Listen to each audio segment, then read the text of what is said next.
Haleluya, puji Tuhan, selamat pagi seluruh sidang jemaat Tuhan di Situbondo yang diberkati oleh Tuhan. Kembali kita akan dibekali, kembali kita akan diisi, kembali lagi kita akan dikenyangkan melalui kebenaran firman Tuhan yang sebentar akan disampaikan. Dan tentunya itu akan menjadi satu penuntun pedoman bagi kehidupan kita untuk melangkah di hari yang baru sepanjang hari ini. Puji Tuhan saudara. Langsung saja, hari ini saya memberikan judul renungan firman Tuhan, pilih sebelum berangkat.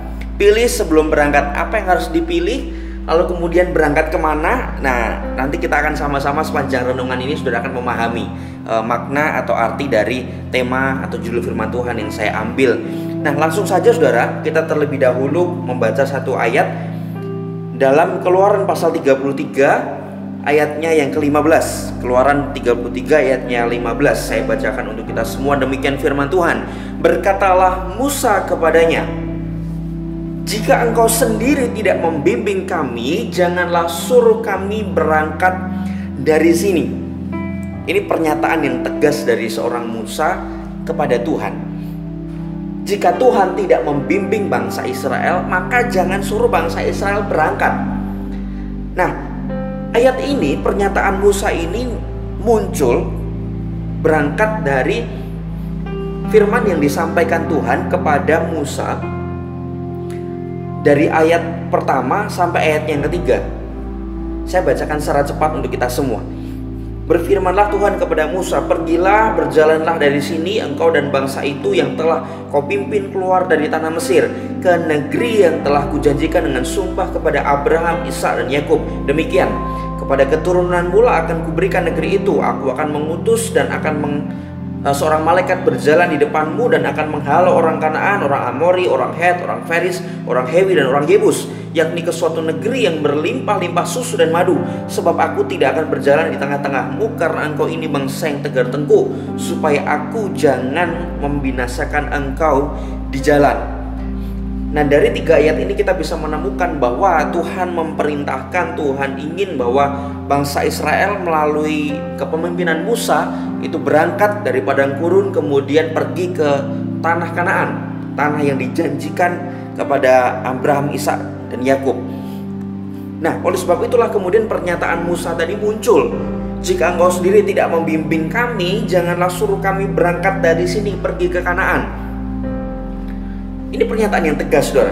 Kalau Tuhan tidak beserta, kalau Tuhan tidak membimbing, jangan suruh pergi. Lebih baik kami di sini saja.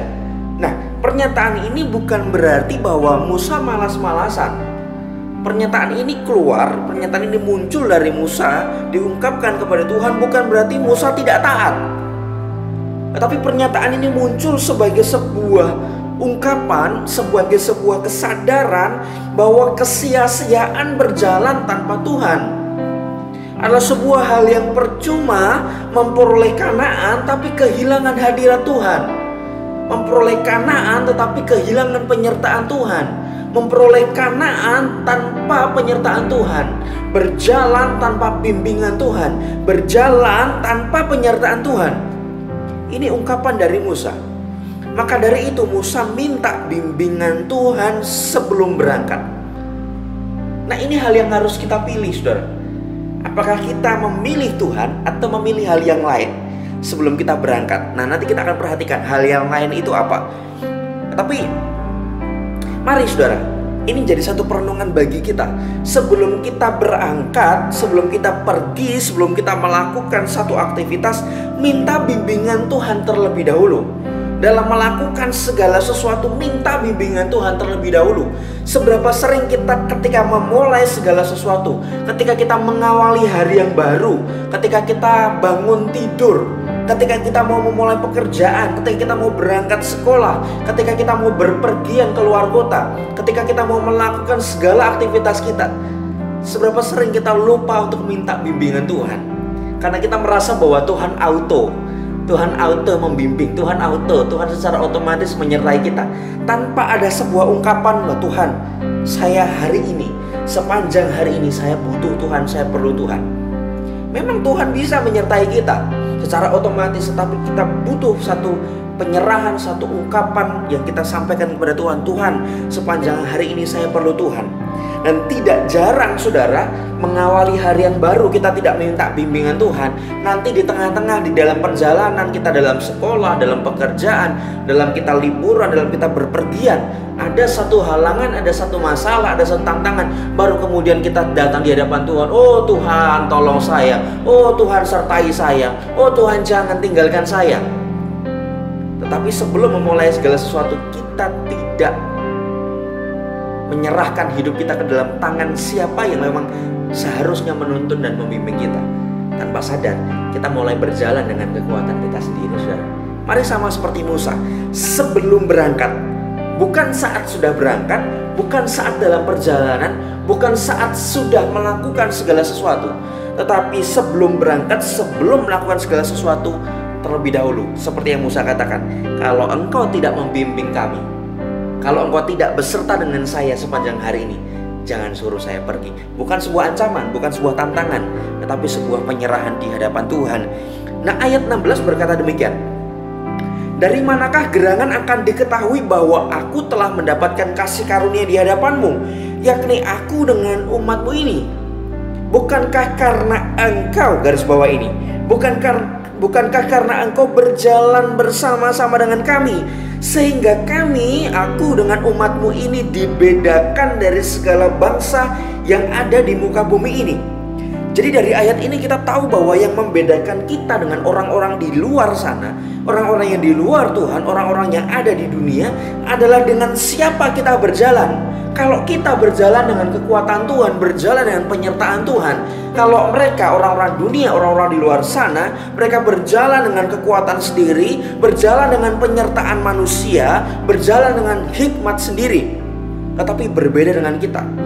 Mazmur 127 ayat 1. Di sana dikatakan bahwa sia-sia kalau orang bangun kota tanpa Tuhan. Sia-sia kalau orang berjaga-jaga tanpa Tuhan. Semua adalah kesia-siaan kalau tanpa Tuhan ada bersama-sama dengan kita, membimbing kita, menuntun kita, mengarahkan setiap langkah-langkah perjalanan kehidupan kita. Nah, ini baru menarik, saudara. Kalau kita mau Tuhan bimbing perjalanan kita, harus ada yang ditinggalkan dari hidup kita. Sebab dua hal ini dua hal yang bertentangan. Dan kalau kita minta Tuhan membimbing kita, kita harus tinggalkan hal ini. Apa itu? Kita baca sama-sama ya. Keluaran pasal 33 ayat 4-6. Ketika bangsa itu mendengar ancaman yang mengerikan ini, berkabunglah mereka dan seorang pun tidak ada yang memakai perhiasannya. Berfirmanlah Tuhan kepada Musa, katakanlah kepada orang Israel, kamu ini bangsa yang tegar tengkuk.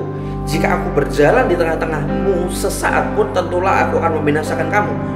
Oleh sebab itu, tanggalkanlah perhiasanmu, maka aku akan melihat apa yang akan kulakukan kepadamu.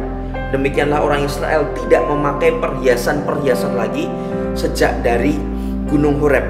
Nah, menarik saudara, Tuhan minta untuk orang-orang Israel itu tanggalkan perhiasan mereka. Nah, kita mau cari tahu, mengapa kok perhiasan-perhiasan itu harus ditanggalkan? Hanya untuk kemudian Tuhan beserta dengan perjalanan mereka. Nah, baru kita baca di Keluaran pasal 32 ayat 2-5. Dikatakan demikian. Lalu berkatalah Harun kepada mereka, tanggalkanlah anting-anting emas yang ada pada telinga istrimu, anakmu laki-laki dan perempuan, dan bawalah semuanya itu kepadaku. Lalu seluruh bangsa itu menanggalkan anting-anting emas yang ada pada telinga mereka dan membawanya kepada Harun. Diterimanya itu dari tangan mereka, dibentuknya dengan pahat dan dibuatnya daripadanya anak lembu tuangan. Kemudian berkatalah mereka, hai Israel, inilah Allahmu yang telah menuntun engkau keluar dari tanah Mesir. Ketika Harun melihat itu, didirikannya mezbah di depan anak lembu itu. Berseluruh Harun, katanya, besok hari raya bagi Tuhan. Jadi perhiasan-perhiasan yang mereka punya itu dipakai untuk membangun patung anak lembu emas yang dijadikan mereka sesembahan, yang dijadikan mereka Tuhan, yang dijadikan mereka berhala untuk menggantikan Tuhan. Nah, maka dari itu perintah tadi dikatakan bahwa tanggalkanlah perhiasanmu. Ini menjadi satu gambaran bagi kita, saudara, bahwa kita tidak bisa bawa dua-duanya, bawa Tuhan dalam perjalanan kita atau bawa perhiasan. Kita harus tinggalkan segala sesuatu yang berpotensi untuk menggeser Tuhan dari hidup kita.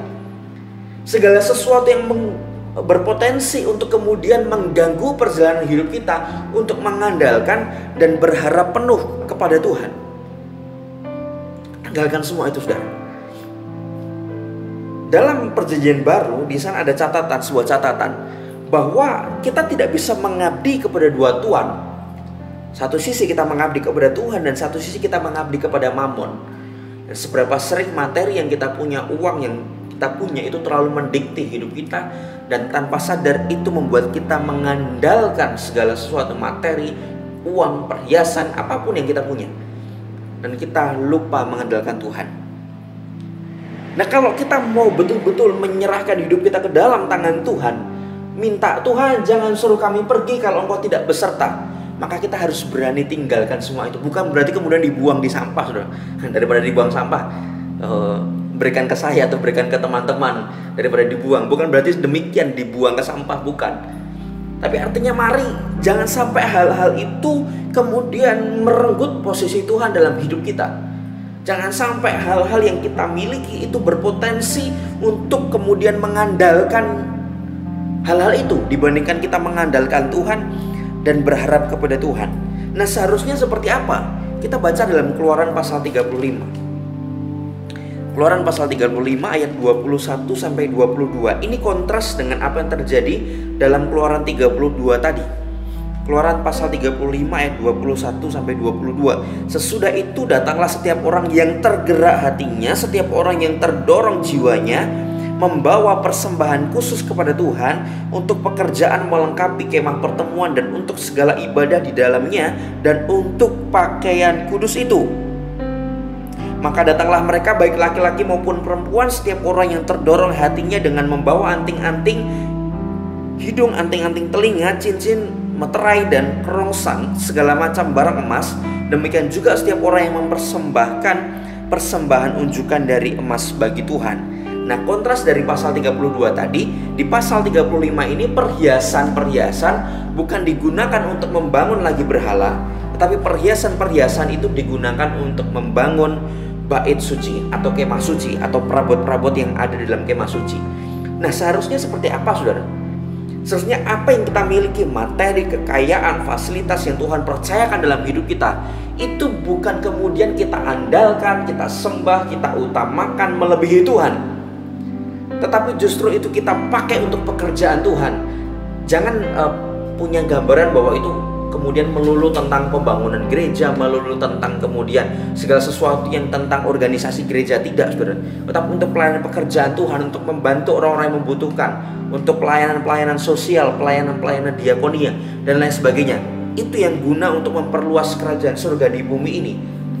Nah, itu kita berikan apa yang kita punya, yang Tuhan percayakan kepada kita, kita berikan itu untuk pekerjaan Tuhan. Jadi sebelum berangkat, sebelum memulai segala sesuatu, pilih dulu, saudara. Kita betul-betul utamakan Tuhan, atau kita mau utamakan apa yang melekat dalam diri kita, apa yang kita punyai. Putuskan itu sebelum kita melangkah. Tapi saya percaya saudara dan saya akan memilih sebelum berangkat, yaitu memilih untuk kita mengandalkan Tuhan, untuk kita memilih berserah kepada Tuhan dan tanggalkan segala sesuatu yang berpotensi untuk kemudian menggeser posisi Tuhan di dalam setiap kehidupan kita, dan pakai apa yang kita punya untuk kemuliaan nama Tuhan. Jadi pilih sebelum berangkat, tapi mari saya percaya kita akan pilih Tuhan, pilih mengandalkan Tuhan, pilih untuk memohon bimbingan dan penyertaan Tuhan dalam setiap kehidupan kita. Mari saudara, di hari yang baru ini sertakan Tuhan untuk berjalan bersama-sama dengan kita. Amin untuk firman Tuhan. Tuhan Yesus memberkati kita semua.